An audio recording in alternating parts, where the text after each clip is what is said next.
Welcome to the Gus Alva Perspective, a video cast that's earmarked to embrace gratitude and abundance and discard the notion of fear and scarcity that can paralyze you. That is exactly the opposite direction where you need to be going to. Uh, this particular video cast, I thought would be interesting to take a look at a very important question, and that is, where do you come from? I think that, if we were to take a look at that very question, we might think of a geographic area. We might think about other issues, but it's a bit deeper, right?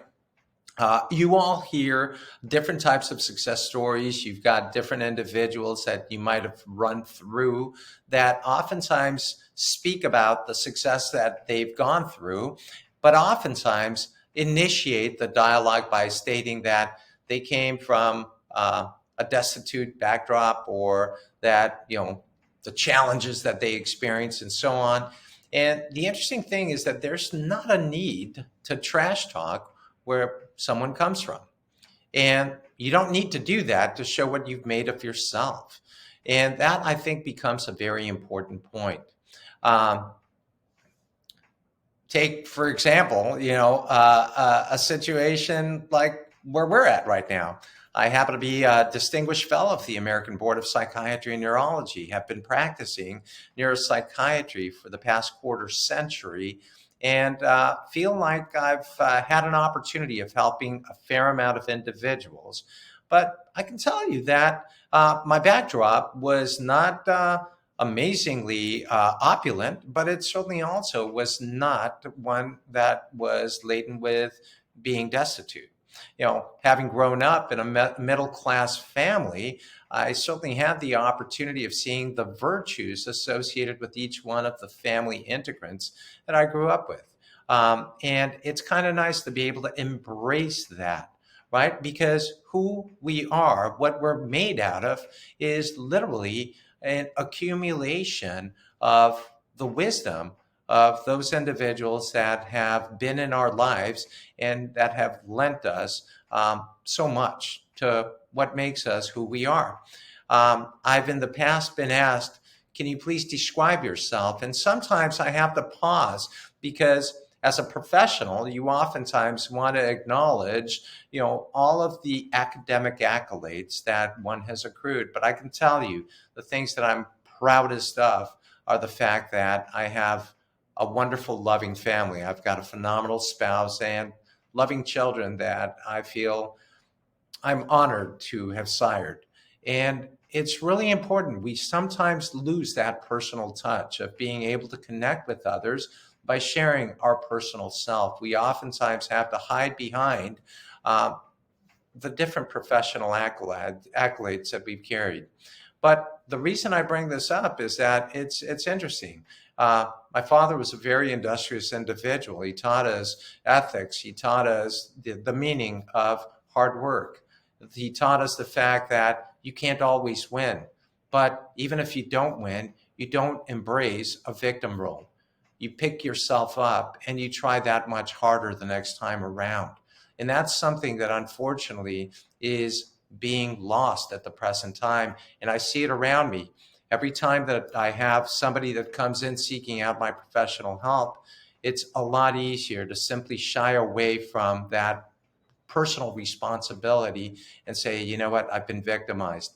And granted, that certainly comes into play with different factors and different pathologies, but that is something that we can do something about.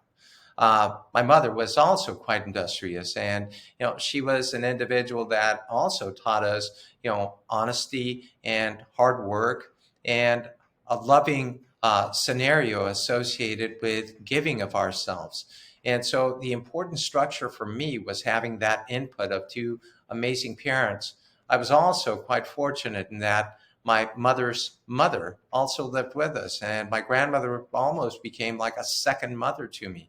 In fact, she was the individual that, made me think of, fun things, fun activities to do beyond sports, going into the kitchen and actually cooking with her and learning to debate different things. And even now, I equate with her sort of like this really fun atmosphere of being able to be inventive with food, and just the fact that she could make anything taste so amazingly well.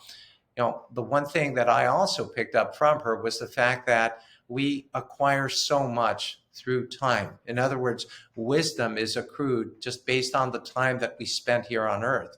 And we oftentimes lose sight of the fact of simply querying those individuals who are older than we are. We can garner so much more information and knowledge from them. And, that's oftentimes something that's lost in families. There's ready resources there for people, but those resources aren't necessarily taken advantage of because we simply don't reach out for that. But if we were to take the time and simply query, tell me about your youth, tell me about your experiences, tell me about what you were doing when faced with circumstances like what I'm facing right now. It's amazing because you'll oftentimes find answers to things, and it's shocking to actually come to that reality that you were letting some phenomenal opportunities go by the wayside, and oftentimes those opportunities are completely lost because people just don't do that. Having had a sibling also that I grew up with was actually quite interesting. He's also become a doctor since that time. And funny enough, he actually works in the same space as I do. And I feel fortunate in that I had support in actually, going through school, and had just some amazing experiences to be able to share, and felt supported and felt loved and felt nurtured, so as to be able to continue on and do so many different things.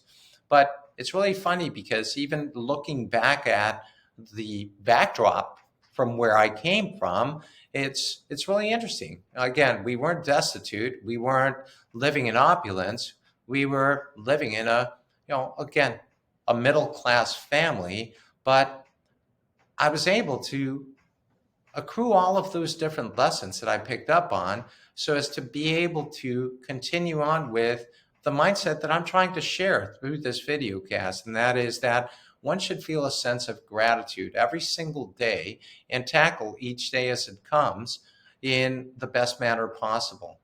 We can, feel like we're less than. We can feel like we don't have as many opportunities as other people, or we can create those opportunities for ourselves. And that is now one of those things that I try to pass on to my own brood, my own children, and let them know of those same experiences.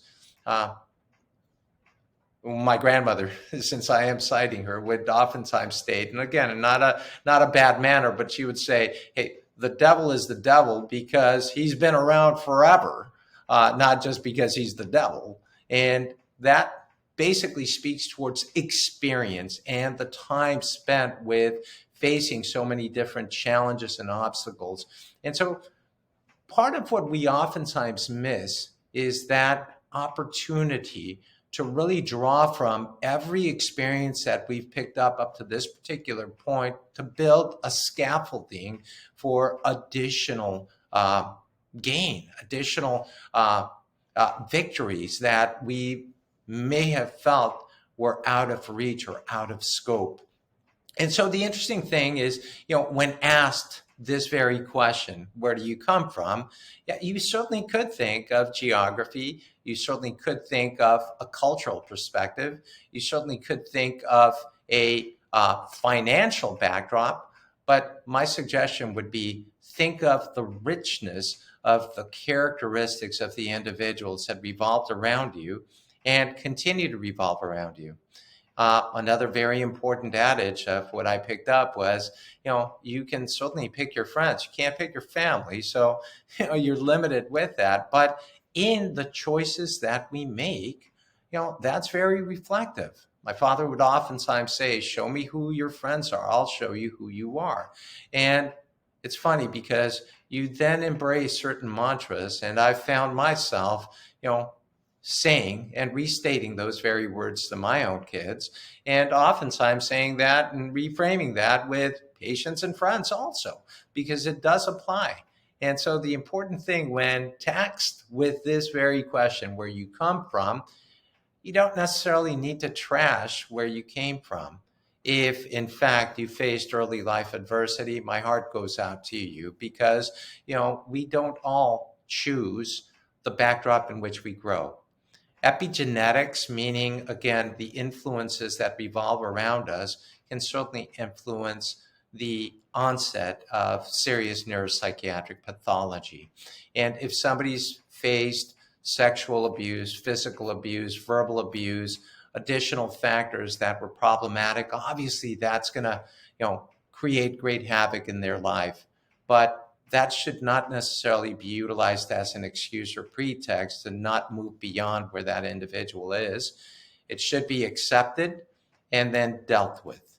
And the important thing is that the good news is that we can deal with that. Appropriate psychotherapeutic work and appropriate medication interventions oftentimes can help offset some of those very core issues. But coming back to the previous point, where you come from does matter. It matters in the perspective in which you take it.